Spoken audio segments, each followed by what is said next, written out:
नमस्कार, मैं दुर्गा प्रसाद। मैं बिल्कुल ठीक ठाक हूँ और उम्मीद करता हूँ आप सब भी ठीक ठाक होंगे। करवा चौथ, चांद, आत्मा और कत्ल, आज की जो कहानी है, इन्हीं चार चीजों के इर्द गिर्द घूमती हुई कहानी आपको मिलेगी। बात लखनऊ की है। लखनऊ के एक छोटे से इलाके की बात है, जिसे ग्रामीण क्षेत्र होता है, गांव देहात होता है, छोटा सा इलाका होता है। ऐसे ही इलाके की कहानी है। उस छोटे से इलाके में एक छोटा सा परिवार रहा करता था। परिवार में पति पत्नी और एक बेटी। पति कमाता था, जो भी कमाई होती थी घर में लेके आता था, और उसी से जो पत्नी घर में थी और एक बेटी थी, उसका भरण पोषण होता था। इसी तरह सब कुछ ठीक ठाक चल रहा था। लेकिन अब बेटी जो थी वो बड़ी हो रही थी धीरे धीरे। आने वाले कुछ दिनों में उसकी शादी भी करनी पड़ती। तो इसकी चिंता भी पति पत्नी को सता रही थी, क्योंकि अभी तक जब बेटी छोटी थी तो सिर्फ घर के जो भरण पोषण था, खान पान, रहन सहन, इसकी ही चिंता थी।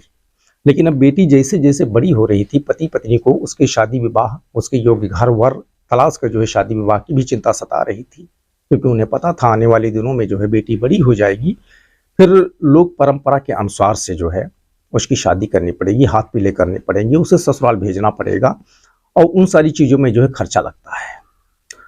तो पति जैसे कमाते थे बाहर, वैसे ही कमाता था, कमा के घर में लाता था, तो पत्नी के ही हाथ में जाता था। तो पत्नी को भी ये जिम्मेदारी का एहसास था कि बेटी की शादी करना है, और शादी करना होगा तो पैसे की जरूरत पड़ेगी, धन की जरूरत पड़ेगी। तो पहले जो पति कमा के घर में लाता था, उससे पत्नी सिर्फ घर के भरण पोषण में ही पूरा खर्च कर देती थी। लेकिन अब जब ये एहसास होने लगा कि बेटी की आगे शादी करनी हो, इसमें भी धन लगेगा, और जो पति बाहर कमाते हैं सिर्फ उतनी ही कमाई है, एक्स्ट्रा कमाई कोई भी नहीं है, तो पत्नी को भी समझ में आ गया। और फिर उसी कमाई में से घर का जो खर्च होता था, घर का खर्च चलाने के बाद बाकी वो बचाने लगी बेटी की शादी के लिए। अब इसी तरह ठीक ठाक चल रहा था। कुछ दिन के बाद में किसी कारणवश पति की मौत हो जाती है। अब जब उनकी मौत हो जाती है तो पत्नी के ऊपर जैसे भार टूट पड़ता है, क्योंकि घर में एक ही कमाने वाला, बेटी अभी तक छोटी थी, लेकिन अब जैसे जैसे बेटी बड़ी हो रही थी, शादी की योग्य होने वाली थी, इसी बीच पति का निधन हो गया, पति की मौत हो गई। जो कमाई बाहर से आ रही थी वो कमाई बंद हो गई। अब एक तो परिवार हानि हुई, उसकी चिंता, पति नहीं रहा, उसकी चिंता, दूसरी तरफ कमाई नहीं हो रही थी, उसकी चिंता, तीसरी तरफ बेटी बड़ी हो रही थी, उसके हाथ भी पीले करने थे, उसकी भी चिंता, लोक लाज की चिंता, जो लोक परंपरा है उसकी चिंता, मतलब सारी चिंताएं मतलब एक पहाड़ बनकर पत्नी के सिर पे टूट पड़े, गिर पड़े। ऐसा हो गया, ऐसी स्थिति उत्पन्न हो गई। अब करे तो क्या करे पत्नी, क्योंकि अब एक के चले जाने से जिंदगी खत्म नहीं हो जाती है।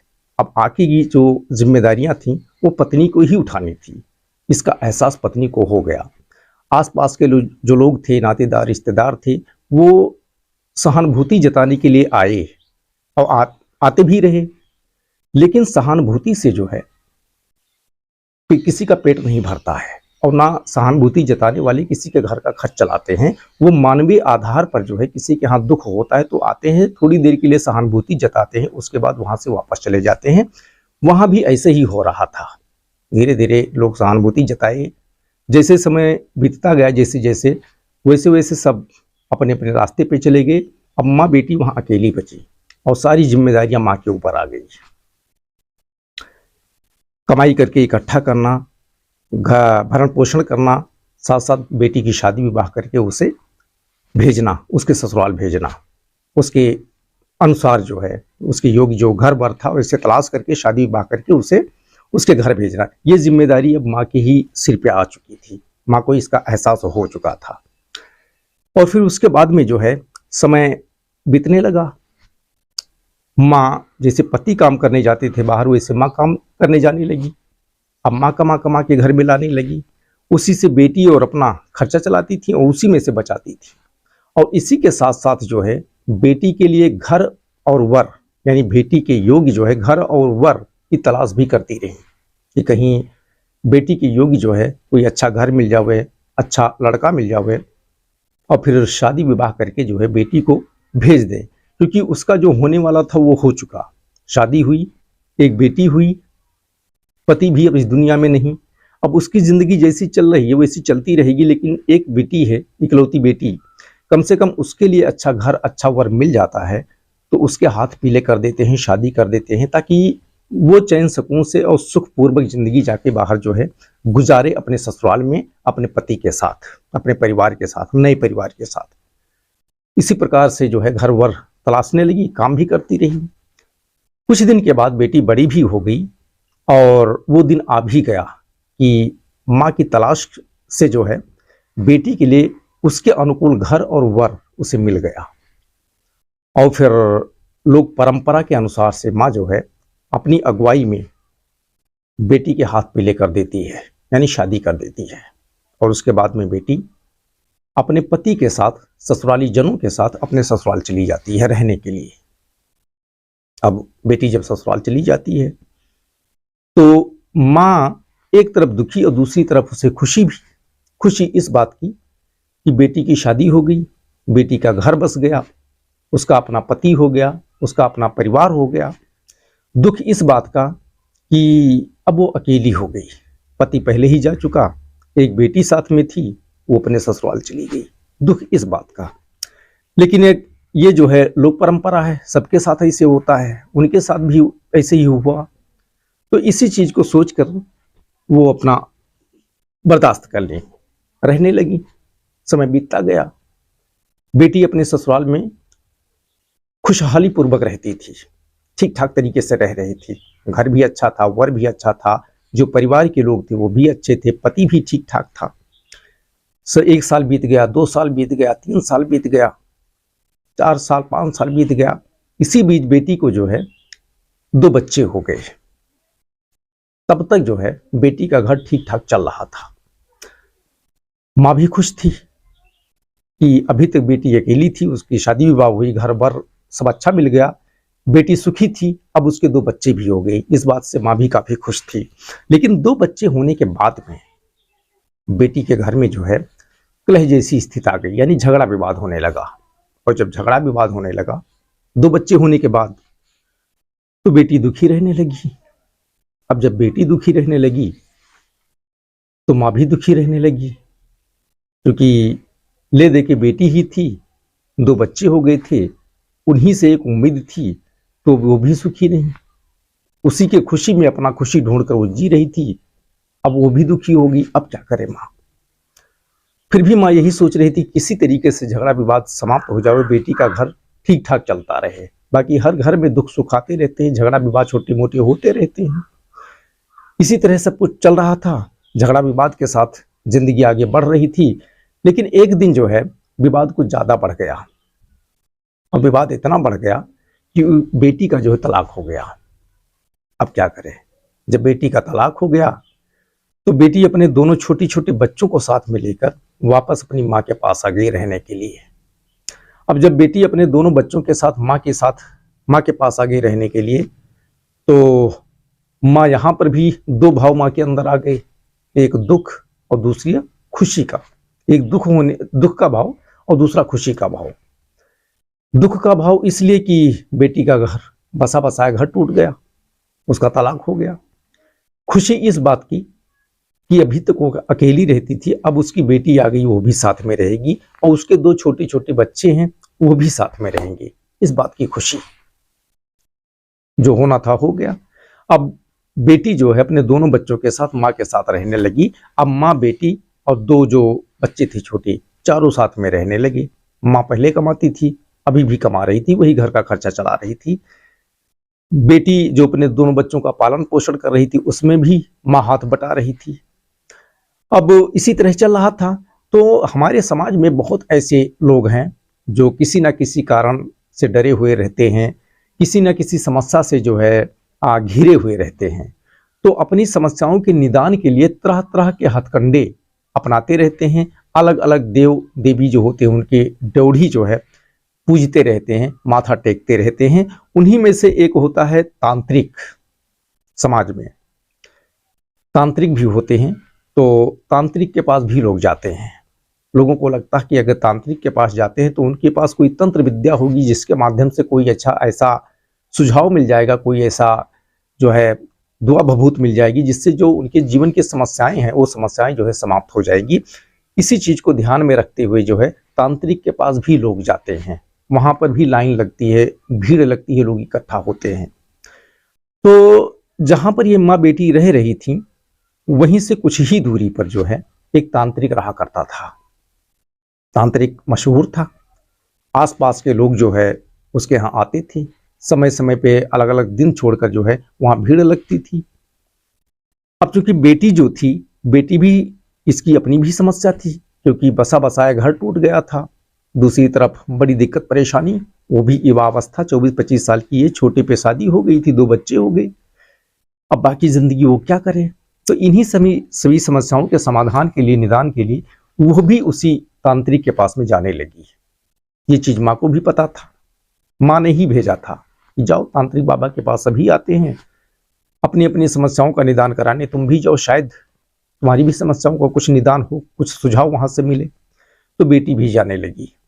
अब चूंकि छोटा सा इलाका था तो वहां पे सब एक दूसरे को जानते पहचानते थे, सब जान पहचान के ही आते जाते थे। बेटी का नाम था रूबी, रूबी को भी लोग पहचानते थे, वो भी आने जाने लगी थी। अब जब रूबी भी जाने लगी वहां पर तो धीरे धीरे जो है तांत्रिक से उसकी जान पहचान हो गई।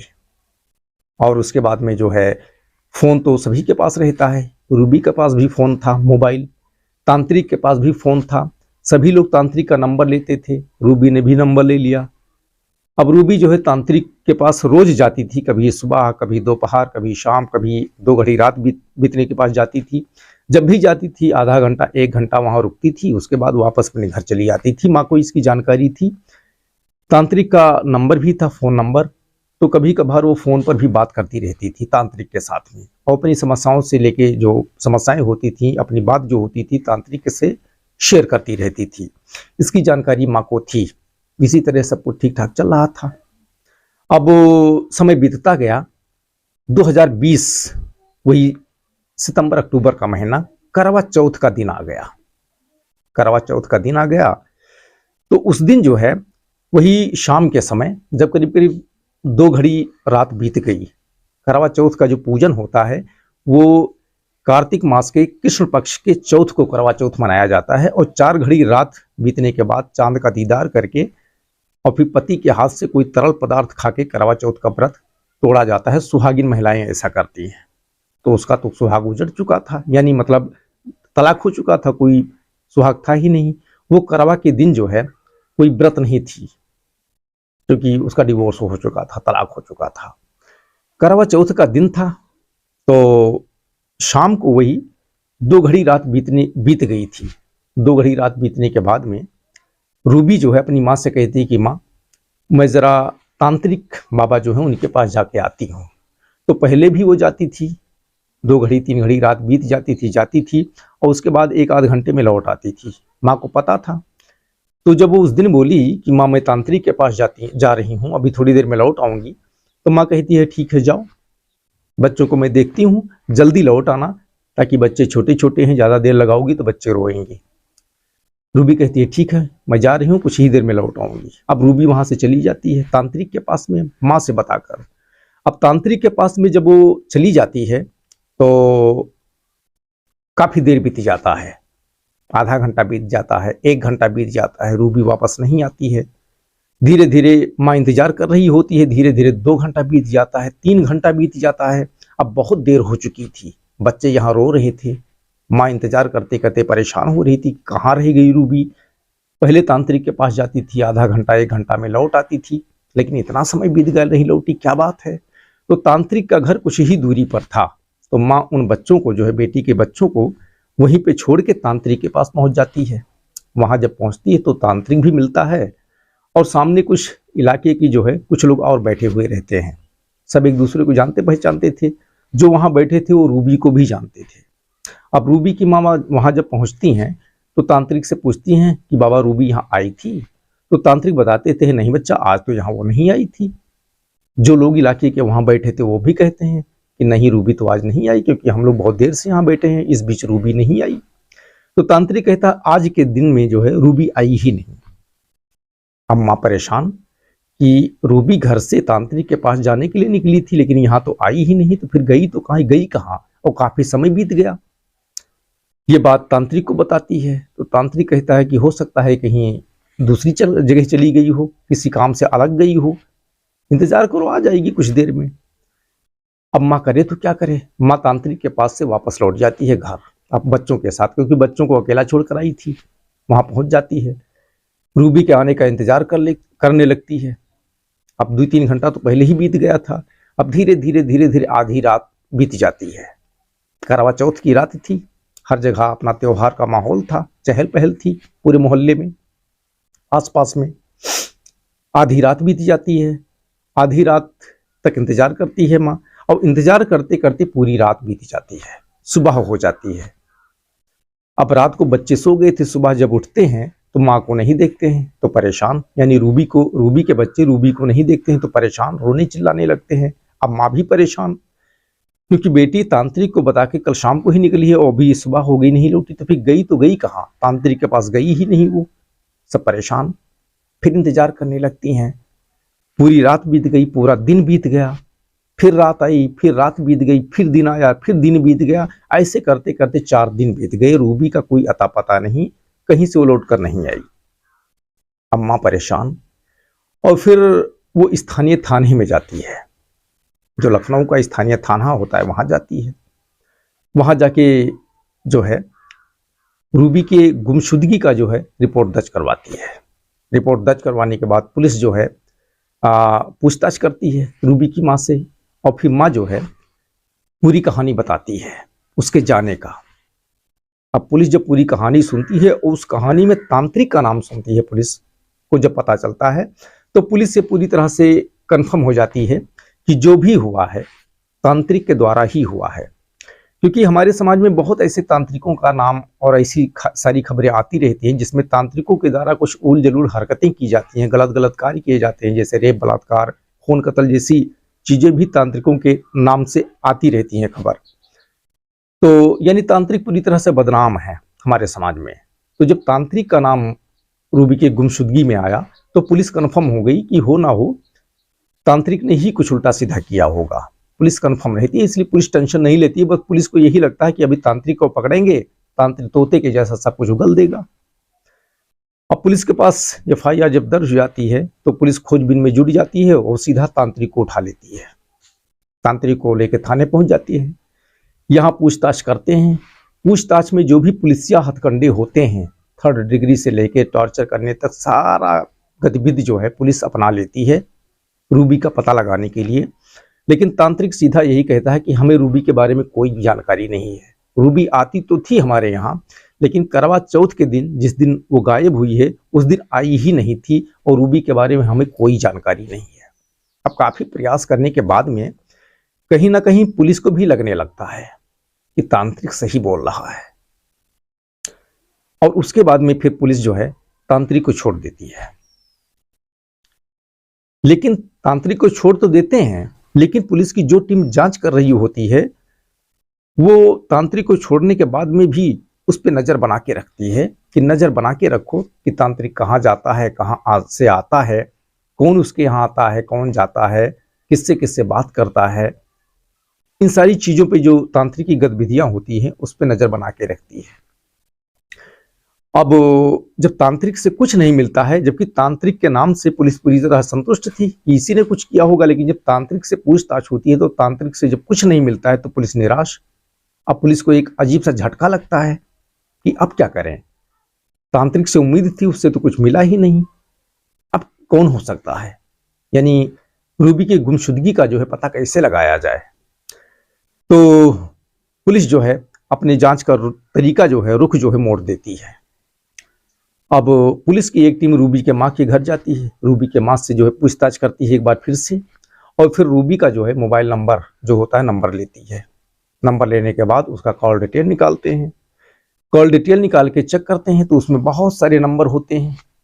अब उन बहुत सारे नंबर्स में से जो है 2 नंबर पुलिस के हाथ ऐसे लगते हैं जिसपे पुलिस पूरी तरह से फिर एक बार कंफर्म हो जाती है कि बस यही 2 नंबर हो सकते हैं। रूबी के गुमशुदगी के कारण, क्योंकि उन दोनों नंबरों पे जो है रूबी रोज दिन में कई बार फोन करती थी, और जब भी फोन करती थी काफी लंबी बातें होती थी उस पे, दोनों नंबर पे। अब पुलिस उन दोनों नंबरों का जो है पता निकालती है, तो पता निकालती है तो दो में से एक नंबर उसी का होता है, तांत्रिक का। तांत्रिक से पूछताछ हो चुकी थी, कुछ नहीं मिला। अब ले दे के पुलिस के पास एक नंबर बचता है, दो में से एक नंबर। वो उसी मोहल्ले में रहने वाले, यानी रूबी जहां रहती थी, रूबी माँ के साथ में, उसी मोहल्ले के एक पड़ोस में ही रहने वाले एक शख्स का नंबर था। वो शख्स का नाम पवन, उम्र करीब 29-30 साल के आसपास। अब पुलिस पवन के तलाश में जुट जाती है, पवन को जो है तलाशती है, उसके बाद पवन को हिरासत में लेके थाने ले आती है। अब पवन से पूछताछ शुरू हो जाती है, क्योंकि अब आखिरी चिराग जो है पुलिस के नज़र में यही बचा था, पवन, क्योंकि तांत्रिक का तो काम हो गया था। अब पवन से पुलिस फिर वही हथकंडा अपनाती है, टॉर्चर करना, थर्ड डिग्री जो है इस्तेमाल करना, तरह तरह के जो पुलिसिया हथकंडे होते हैं अपनाते हैं। लेकिन लाख प्रयासों के बाद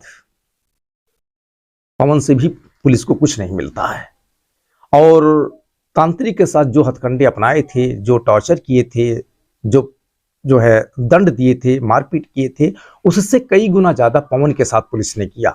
अब पुलिस जब इतना करने के बावजूद पवन से कुछ नहीं मिला तो पुलिस ही यहाँ डर जाती है।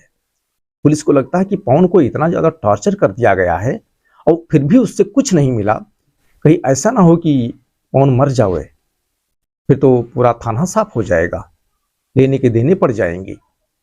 पुलिस ही डर जाती है यहाँ पर, और उसके बाद में पवन को छोड़ देती है जब कुछ नहीं मिलता है।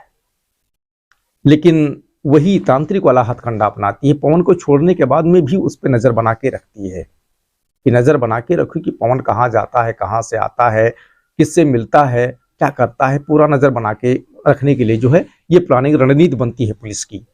पवन को छोड़ देते हैं। अब पुलिस निराश, अब क्या करे, क्योंकि पुलिस के हाथ में दो ही चीज था, पहले तांत्रिक, तांत्रिक के बाद में पवन। दोनों से पूछताछ हो गई, कहीं से कुछ मिला ही नहीं। अब पुलिस करे तो क्या करे, परेशान।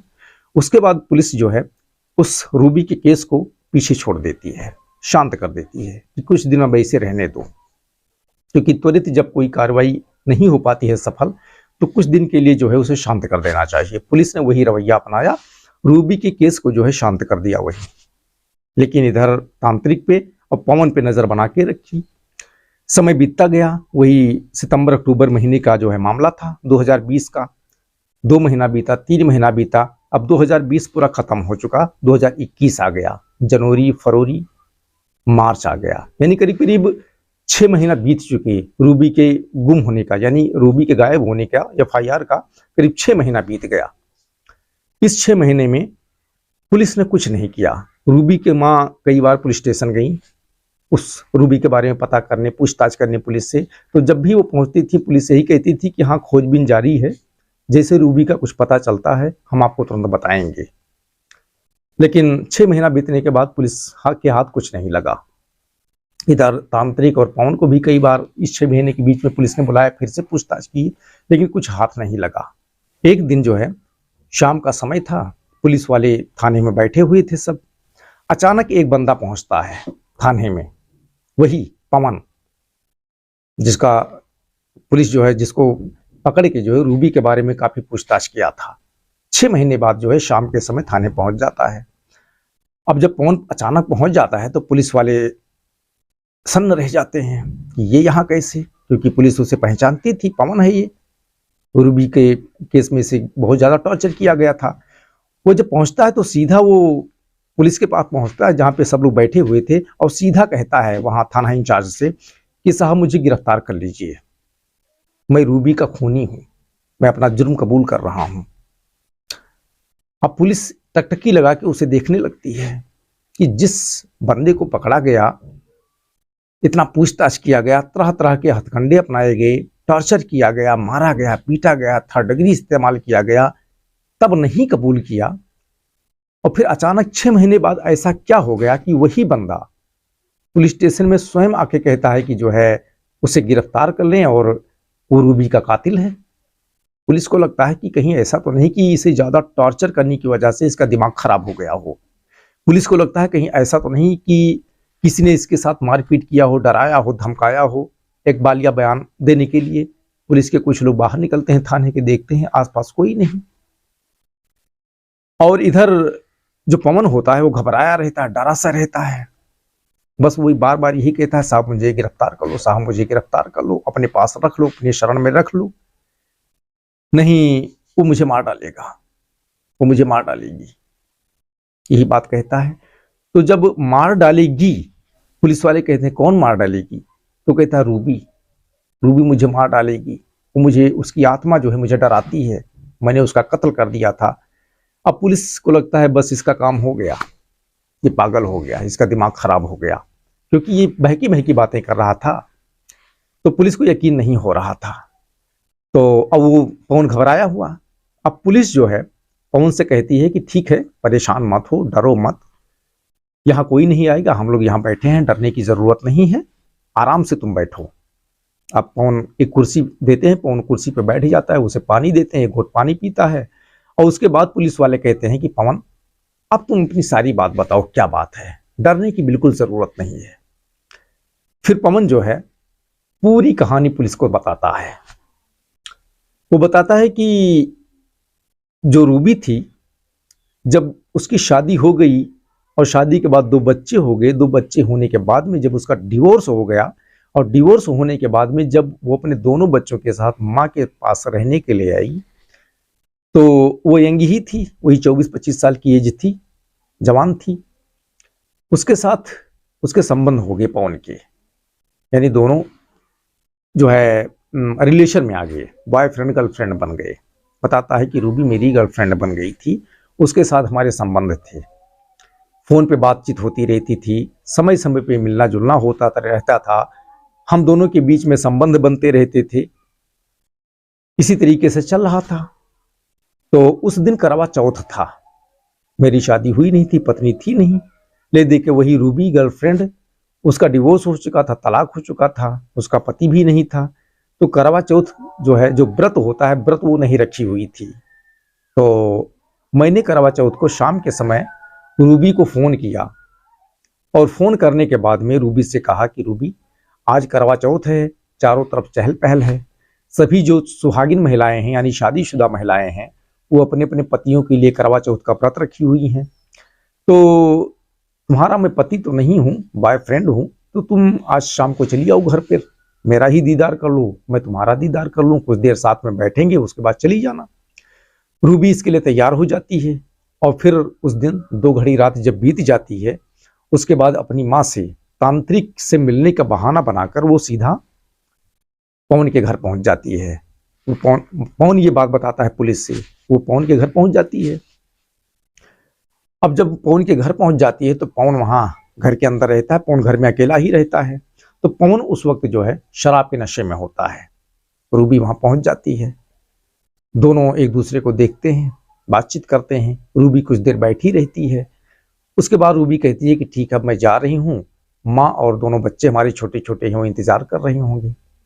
तो पवन उससे कहता है कि रूबी आज करवा चौथ है, आज तुम मेरे ही पास रुको रात भर, और जैसा पति पत्नी साथ में रहते हैं वैसा ही साथ रहेंगे, इसी प्रकार से मेरे साथ सो। जब ये बात पवन रूबी से कहता है तो रूबी इनकार कर देती है, वो कहती है नहीं, मेरी माँ घर पे इंतजार कर रही है, छोटे छोटे बच्चे हैं, हम ऐसा नहीं कर सकते, रुक नहीं पाऊंगी। पवन बार बार उससे रिक्वेस्ट करता है, रूबी सीधा इनकार करती है, जवाब देती जाती है। पवन उसे पकड़ लेता है, जब वो पकड़ लेता है तो रूबी झटका देके जो है वहां से जाने लगती है। तो पवन शराब के नशे में था ही, और उसी शराब के नशे में वो गुस्सा हो जाता है। गुस्सा होने के बाद में रूबी को जोर से धक्का देता है उसी कमरे के अंदर, और जोर से जब उसे धक्का देता है तो गिर जाती है। गिरती है तो दीवार में जो है जो सिर होता है जाके दीवार में लग जाता है, और फिर सिर जो है उसका फूट जाता है, सिर से जो है खून बहने लगता है। और सिर में ज़्यादा चोट लगने की वजह से और सिर से ज़्यादा खून बहने की वजह से कुछ ही देर में रूबी की मौत हो जाती है उसी कमरे के अंदर। अब जब मौत हो जाती है तो पवन का जो नशा था शराब का वो सब काफूर, रूबी की मौत के साथ में जो है नशा भी खत्म हो जाता है। अब जब नशा जो है काफूर हो जाता है, अब पवन को जो है डर सताने लगता है पकड़ा जाने का डर, कि जैसे लोगों को पता चलेगा कि रूबी की मौत पवन के घर में हुई है, पवन ने किया है, उसका कत्ल कर दिया है, तो तुरंत पुलिस उसे पकड़ लेगी और काफी लंबी सजा होने वाली है। पवन परेशान, अब क्या करे। वो सोचता है अगर बाहर रूबी की डेथ बॉडी लेके जाते हैं, कहीं फेंक देते हैं, तो डेथ बॉडी मिलेगी तो उससे किसी ना किसी तरीके से जो है पुलिस पकड़ लेगी, और नहीं फेंकते हैं तो लाश यहीं पे सड़ जाएगी, बदबू फैलाएगी तो भी पकड़ा जाऊंगा, अब क्या करे। और लाश को यहाँ रखना नहीं है, आज ही रात में किसी तरीके से इसे जो है ठिकाने लगाना है।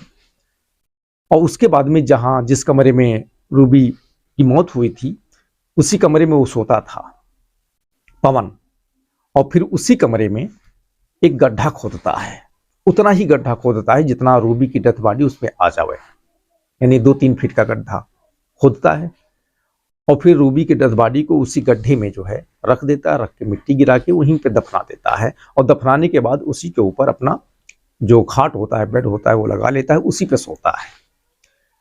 वो रात बीत जाती है, 1 दिन बीत जाता है, 2 दिन बीत जाता है, 3 दिन बीत जाता है, 4 दिन बीत जाता है, कहीं से कोई दिक्कत परेशानी नहीं।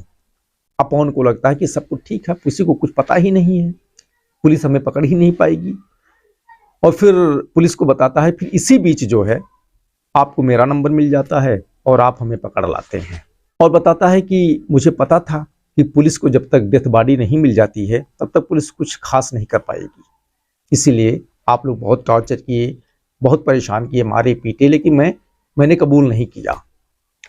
लेकिन जब आप लोग मुझे छोड़ दिए और मैं जाके घर पे रहने लगा, तो वही कमरे में, उसी कमरे में सोता था मैं जिस कमरे में रूबी की डेथ बॉडी को मैंने दफनाई थी, उसमें सोता था। तो कुछ दिनों से ऐसा लग रहा है कि रूबी अभी कब्र से निकलकर बाहर आ जाएगी और मुझे मार डालेगी। कभी चूड़ियां खनखाती है, कभी अजीब सी आवाज निकालती है, कभी ऐसा लगता है कि अभी कब्र से बाहर आ जाएगी, मुझे मार डालेगी, मतलब अजीब सा डर मुझे बना रहता है। मुझे लगता है कि अब रूबी हर हाल में मुझे मार ही डालेगी, इसीलिए आप मुझे गिरफ्तार कर लीजिए, मुझे जेल भेज दीजिए, अब मुझे उस घर में नहीं रहना है, रूबी से मैं बहुत डर चुका हूं। अब पुलिस को लगता है कि ये वाकई में पागल हो गया है, इसीलिए इस तरीके की बातें कर रहा है। इतना पूछताछ करने के बाद नहीं कबूला, आज अचानक जो है ये सारी बातें बता रहा है, सारी कहानी बता रहा है। लेकिन पुलिस को यकीन तो नहीं हो रहा था, लेकिन इसी के साथ साथ पुलिस को जो है एक सुराग भी मिल गया। सुराग ये मिला कि वो ये बता रहा था कि रूबी की डेथ बॉडी को जो है जिस कमरे में वो सोता था उसी कमरे में दफना दिया है। तो पुलिस को ऐसा लगता है कि अगर उस कमरे की खुदाई की जाती है और रूबी की डेथ बॉडी मिल जाती है, फिर समझ लीजिए कि जो ये कह रहा है वो सही कह रहा है। और अगर रूबी की बॉडी वहां पे नहीं मिलती है, डेथ बॉडी, तो समझ लीजिए कि ये पगला गया। अब तत्काल पुलिस की एक टीम जो है पवन को साथ में लेके पवन के घर पहुंच जाती है। अब पवन के बताए अनुसार उसी कमरे में, उसी जगह पे पुलिस खुदाई शुरू करती है, और मात्र 2-3 फीट खोदने के बाद में उसमें से एक कंकाल मिलता है। कंकाल बाहर निकाला जाता है, लेकिन अब कंकाल से कैसे पता कि ये किसका कंकाल है, क्योंकि जो मांस वगैरह था बॉडी का वो पूरा गल चुका था, ले दे के वही हड्डी बची थी, कंकाल बचा था। कंकाल से किसी का पता किया ही नहीं जा सकता कि ये कौन हो सकता है। उसके बाद रूबी के माँ को बुलाया जाता है, तो कोई भी माँ हो वो कंकाल देख के अपने बेटा या बेटी का पता नहीं लगा सकती है, नहीं बता सकती है कि वो उसी की बेटी है या बेटा है। लेकिन फिर भी रूबी की माँ कहती है पुलिस से कि साहब ये रूबी ही है, क्योंकि रूबी अपने हाथ में एक कंगन पहने हुई थी, काफी यूनिक था, वो अलग टाइप का दिखता था।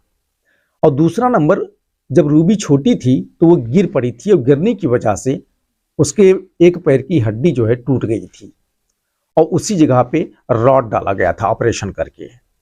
तो कंकाल में जो है, कंकाल का जो हाथ था, हाथ में जो है एक हाथ में वही यूनिक कंगन जो पहले रूबी पहने हुई थी वो कंगन दिखा। माँ उस कंगन को पहचान गई, और फिर रूबी का जो पैर का ऑपरेशन हुआ था, जहाँ रॉड पड़ा हुआ था, रूबी के माँ की नज़र जब पड़ी तो उस रॉड को भी देखी, और फिर उसी रॉड से और कंगन से, इसी को देख के पहचान के जो है रूबी की माँ ने पुलिस को बताया कि ये रूबी की ही डेथ बॉडी है। अब पुलिस को ये कन्फर्म हो गया कि पवन ने जो बताया था बिल्कुल सही बताया था, रूबी का कत्ल हो चुका है। लेकिन माँ ने पहचान भी लिया लेकिन माँ इस कंगन से और रॉड से पहचान लेने से माँ ने पहचान लिया, लेकिन कोर्ट में जो है इसका कोई वैल्यू नहीं रहेगा। कोर्ट में डीएनए रिपोर्ट चाहिए। अब पुलिस ने उसी कंकाल के माध्यम से डीएनए जो सैंपल होता है वो सहेजा, जांच के लिए भेज दिया। और फिर जब डीएनए का जांच रिपोर्ट आया तो रिपोर्ट में भी जो है यानी माँ और जो रूबी के बच्चे से उनसे डीएनए मैच करवाया गया, तो रिपोर्ट भी सकारात्मक आया। यानी रिपोर्ट जो थी उसका डीएनए जो है रूबी के माँ से और रूबी के बच्चों से मिल गया। अब जब मैच खा गया उसके बाद में पुलिस जो है पवन को गिरफ्तार कर लेती है। गिरफ्तार करने के बाद में चार्जशीट तैयार करती है। चार्जशीट तैयार करने के बाद में लखनऊ के एक सेशन कोर्ट में पेश करती है। वहां पे फिर इस केस की सुनवाई शुरू होती है। अभी भी उस सेशन कोर्ट में जो है रूबी के इस हत्याकांड की जो है सुनवाई चल रही है। अभी तक किसी प्रकार का कोई फैसला नहीं आया है दोस्तों। और इस केस का फैसला जब भी आएगा, जिस प्रकार का फैसला आएगा, हमारे पास सूचना पहुंचेगी तो इस सूचना को जो है एक बार फिर से हम आप सभी के समक्ष रखेंगे, इसकी कहानी सुनाएंगे। फिलहाल आज की कहानी इतना ही। बहुत बहुत धन्यवाद।